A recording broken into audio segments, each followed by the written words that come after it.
點解使徒約翰係唯一一位使徒冇為主殉道而死，嚟到榮耀神，而係終老而死呢？因為使徒約翰係唯一一位使徒，佢喺愛神方面勝過咗死亡嘅恐懼。我哋點知呢？就係當主耶穌被賣嘅一夜，呢一個法利賽人嘅衙役同兵丁擒拿耶穌，又帶到大祭司嘅院被審問，然後被拉去至終釘十字架而死。使徒約翰一路都跟住耶穌，佢並冇懼怕大祭司會捉埋佢去處死。就算喺十字架上嘅耶穌，使徒約翰亦都緊跟住，並冇因為害怕使主耶穌嘅死亡而離開主，所以佢已經得勝死亡，得勝撒旦，得勝陰間地獄，所以佢唔需要再以呢一個殉道嚟榮耀神，因為佢知道死亡只係過一道門去見我哋嘅神。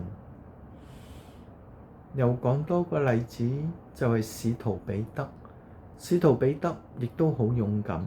當人嚟捉拿耶穌嘅時候，佢跟住主耶穌一路去到大祭司嘅院裏，但係去到嗰度佢就有害怕，而因此3次唔認主。主點幫佢呢？當主復活嘅時候，主問咗喺呢一個約翰福音21章問咗使徒彼得3次：你愛我嗎？而彼得都答愛主。而跟住主耶穌就同佢講，將來你要被捆綁，然後要被殺殉道。呢個就係神主耶穌俾彼得嘅恩典，好叫彼得勝過死亡嘅懼怕。其實我哋每一個人都怕死，但係如果有神嘅愛，我哋都可以好似使徒約翰咁勇敢，好似使徒彼得同其他10位使徒一樣咁勇敢嘅。一切都係因為神嘅愛，因為喺約翰1書4章講到，我們愛，因為神先愛我們。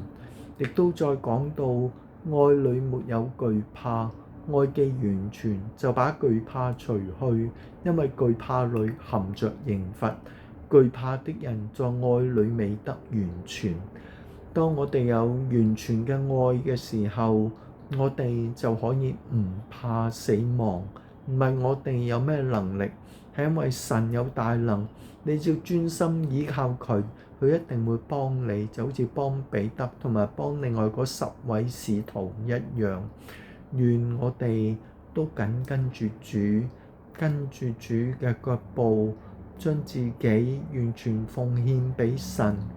如果有懼怕死亡嘅，因為嚟緊可能有逼迫、有苦難、有死亡、有殉道，但係大家唔使驚，你只要有神嘅愛，你必能勝過。只要定意咁向主求，主一定會幫助你，使你有得救嘅智慧。就好似喺雅各書1章所講，願弟兄姊妹都剛強壯膽，不要懼怕，也不要驚惶，因為我哋嘅主大有能力，佢已經勝過死亡，已經勝過魔鬼，已經勝過地獄，依家喺天上亦都為我哋代求。奉主耶穌名祈求，阿門。